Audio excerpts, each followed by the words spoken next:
Smart syllabus के मुताबिक exercise 9th class का ये स्मार्ट सिलेबस है।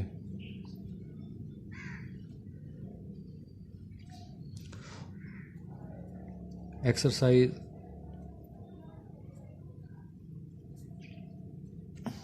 1.1 है, जिसका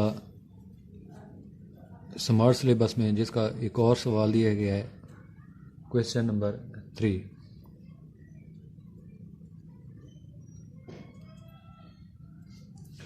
क्वेश्चन नंबर 3 कुछ इस तरह से है कि दो कालिब दिए गए हैं। कुछ इस तरह है कि a plus C, a plus 2b, c minus 1, 4d minus 6 is equal to 0, minus 7, 3, 2d। अच्छा जी, ये एक सवाल दिया गया है, दो किस्म के कालिब दिए गए हैं जो कि बुक के मुताबिक ये दोनों कालिब आपस में बराबर हैं। अगर हम इनका मर्तबा देखें तो वो भी बराबर है। यहाँ भी दो कतारें हैं, दो कालम हैं, यहाँ भी दो कतारें हैं, दो कालम हैं।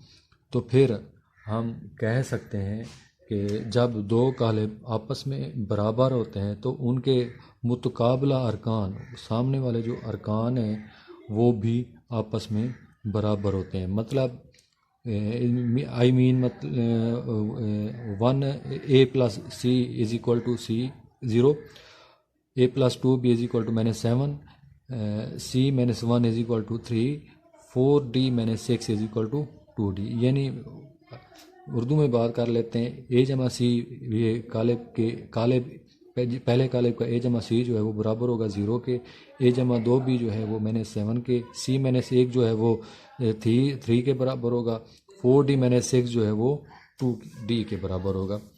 अब यहाँ से हमने a, b, c और d की कीमतें मालूम करनी है। तो ये दोनों कालिब चूँकि आपस में बराबर हैं, इनके अरकान भी आपस में बराबर हैं, तो हम यहाँ लिख सकते हैं कि a plus C is equal to 0, a plus C is equal to 0, ये इक्वेशन 1 है।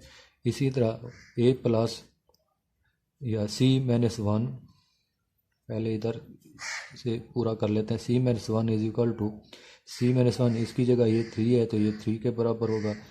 इसी तरह a plus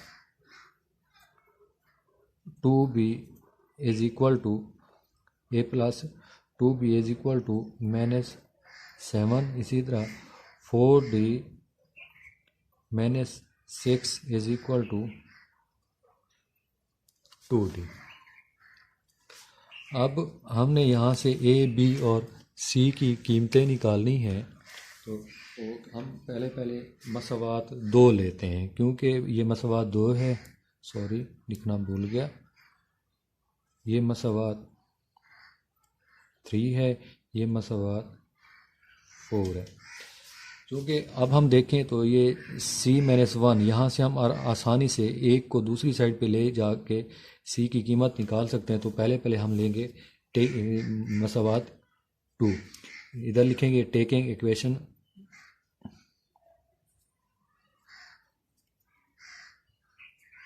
equation 2, taking equation 2 we get, Urdu में अगर लिखें तो हम लिखेंगे कि मसवात 2 लेने से, अब इक्वेशन 2 है c minus 1 is equal to 3। अब हम क्या करेंगे कि माइनस 1 को हम इस साइड पे ले आएंगे c की कीमत मालूम करने के लिए। तो ये माइनस 1 है तो ये प्लस 1 हो जाएगा, इधर 3 के साथ भी ये प्लस 1 ऐड हो जाएगा। यानी कि c की कीमत मालूम करने के नफ़ी 1 को हम जमा 1 करके दूसरी साइड पे ले जाएंगे। दूसरी साइड पे 3 पहले से मौजूद है तो 3 जमा 1 हो जाएगा, 1 के साथ 1 ख़त्म हो जाएगा और c की कीमत निकल आएगी आपके पास 4। अब इस सी की कीमत को हम मसावात 1 में दर्ज कर देते हैं। सी की कीमत को हम कहाँ दर्ज करते हैं? मसावात 1 में दर्ज कर लेते हैं। मसावात 1 क्या है? इधर लिखेंगे कि C इज़ इक्वल टू 4, इधर लिखेंगे by putting the value of C in equation 1 we get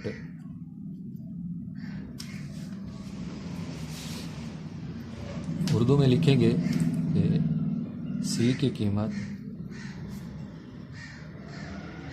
मसावात C की कीमत मसावात 1 में दर्ज करने से C की कीमत मसावात 1 में जब दर्ज करते हैं C की रकम पहले लिखते हैं कि A प्लस C बराबर है 0, A plus C is equal to 0, A plus C हमारे पास है 4, तो इधर हम 4 लिख देंगे 0। 4 को हम दूसरी साइड पे ले जाएंगे, ये जमा का 4 है तो माइनस का 4 हो के दूसरी साइड पे चला जाएगा। तो A की कीमत हमारे पास जो है कि वो होगी -4। अब हम क्या करेंगे कि A की कीमत जो है वो हमें मसावात 3 दी गई है। मसावात 3 में A की कीमत हम आराम से मालूम कर सकते हैं। इधर फिर लिखेंगे by putting the value of A in equation 3, then we get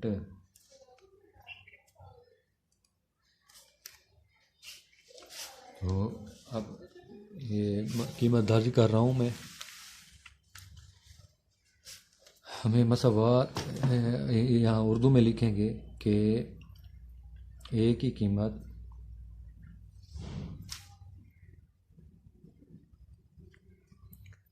मसावात 3 में दर्ज करने से। अब जब 3 में दर्ज करते हैं तो हम देखते हैं कि हमें क्या हासिल होता है।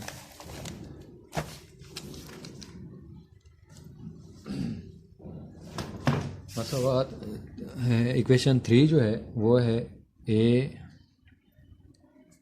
Plus 2B is equal to -7। अब A की कीमत जो हमने मालूम की थी वो A की कीमत -4 थी। A इज़ इक्वल टू -4, तो इसके अंदर हम दर्ज कर लेते हैं। A की कीमत क्या है? -4। A की जगह हम -4 लिख देंगे plus 2B is equal to -7। अब -4 को दूसरी साइड पे ले जाएंगे, माइनस का है तो ये जमा का बन जाएगा, जमा 2B रहने देंगे, -7 जमा 4। जो इजाफा इधर करेंगे वही इजाफा हम इधर भी कर देंगे, तो ये 2B इज़ इक्वल टू हो जाएगा -3। और यहाँ से बटा 2 कर देंगे, यहाँ से भी बटा 2 कर देंगे। क्योंकि हमने B की कीमत मालूम करनी है, तो B की बराबर हो जाएगा 3/2। B की कीमत हो गई 3/2। इसके बाद आखिर में रहती है इस B की कीमत को हम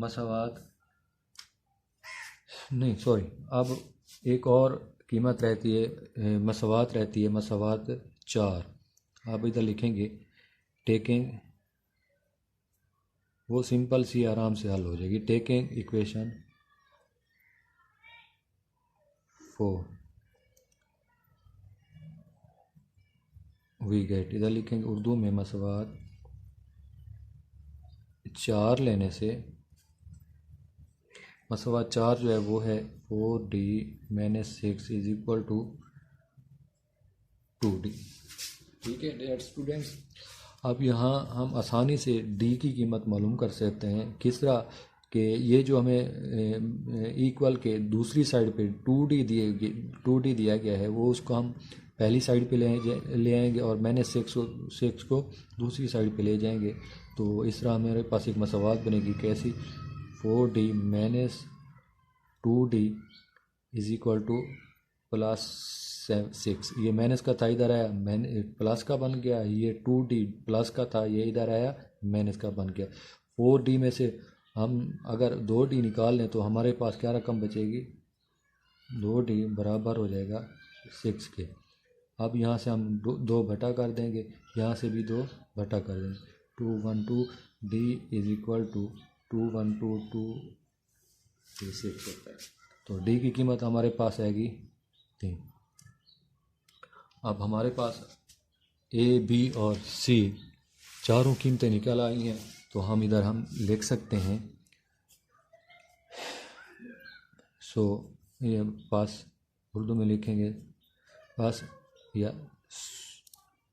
a is equal to -4, b is equal to -3/2, c is equal to 4 और d इज इक्वल टू 3। ठीक है, अब हमारे पास 4 कीमतें मालूम हो चुकी हैं। a की कीमत है -4, b की कीमत है -3/2, c की कीमत है 4 और d की कीमत है 3। तो डियर स्टूडेंट्स, जहाँ से समझ ना लगे कमेंट्स में मुझे बता दीजिए, मैं वहाँ से आपको समझा दिया करूँगा इंशाअल्लाह। अच्छा, आपको इंशाअल्लाह रोज़ाना मैथ के रिलेटेड वीडियोस मिलती रहेंगी।